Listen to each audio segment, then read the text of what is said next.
Jujutsu Kaisen chapter 160। केंजाकू कहता है मुझे माफ कर दो। वो यूजी की दोस्त सासाकी के पास था। ये यूजी के स्कूल में ही पढ़ा करती थी। वो कहती है तुम कौन हो? वो सोर्सरर हूँ जिसने यहाँ बैरियर बनाया है। इस जगह को मौत तक लड़ाई के लिए चुना गया है, पर मैं ये नहीं कह सकता कि ये ज्यादा अच्छी बात है।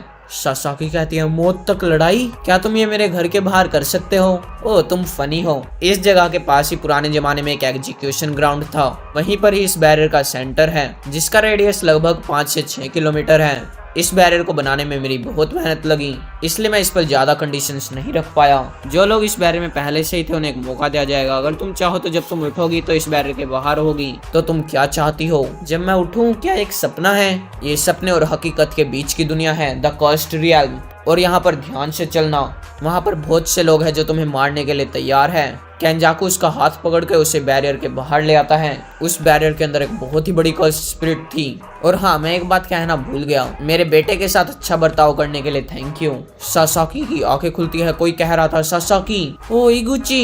इगुची कहता है मुझे खुशी हुई कि मैं किसी ऐसे से मिला जिसे मैं जानता हूँ। हम कहाँ हैं? हम कोतोदाई और हिरोशे स्ट्रीट के बीच में हैं। पर यहाँ पर ध्यान से देखो, तांत्रिक क्लब का मेंबर होने के नाते तुम्हें कैसा लगता है? मुझे क्या लगता है? वो बैरियर के बाहर खड़े थे। ये 1 नवंबर का दिन था। सुबह के 6:02 थी और ये सेंडाई कॉलोनी थी। सासाकी कहती है वैसे क्या तुम्हें भी एक सपना आया? हाँ, सब उसी सपने के बारे में बात कर रहे हैं और उस आदमी के बारे में। सासाकी कहती है क्या वो अपने बेटे के बारे में भी कुछ कह रहा था? नहीं तो ये तो मैंने पहली बार सुना है। इटाडोरी। दूसरी तरफ इटाडोरी कहता है वो इस लिस्ट में नहीं है। एंजल। पांडा कहता है वो उसका असली नाम नहीं होगा, जैसे तुम्हारा सुकुना। मेगुमी कहता है तेंगेन सामा ने कहा था कि वो टोक्यो की नॉर्थ ईस्ट की कॉलोनी नंबर 2 में है। हकारी कहता है क्या तुम्हें पता है वो कैसी दिखती है? नहीं, पर हमें उसे देखते ही पता लग जाएगा। सच में? चलो कुछ भी हो, पांडा और मैं टोक्यो नंबर 2 में जाएंगे। फुशिगुरो कुन और इटाडोरी कॉलोनी नंबर 1 में जाएंगे और किरारा बैरियर के बाहर रहेगा, ठीक है?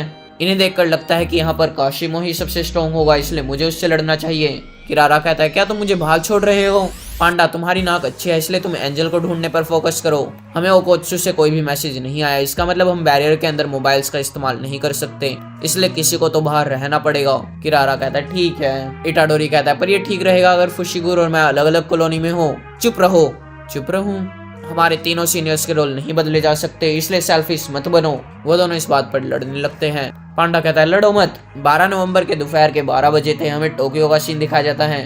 अभी सुमिकी की पार्टिसिपेशन में 7 दिन और 12 घंटे बाकी थे। कलिंग गेम के बाहर कोगाने कहता है यो मैं कोगाने हूँ। कलिंग गेम नाम का मौत का खेल इस बैरियर के अंदर हो रहा है। तुम्हारे अंदर जाते ही तुम भी एक प्लेयर बन जाओगे। ये जानते हुए भी क्या तुम अंदर जाओगे? हकारी और पांडा कहते हैं हाँ। फुशिगुरो कहता है इसमें कोई भी प्रॉब्लम नहीं है। वो और इटाडोरी भी अंदर चले जाते हैं और ये चैप्टर यहीं पर ही खत्म होता है।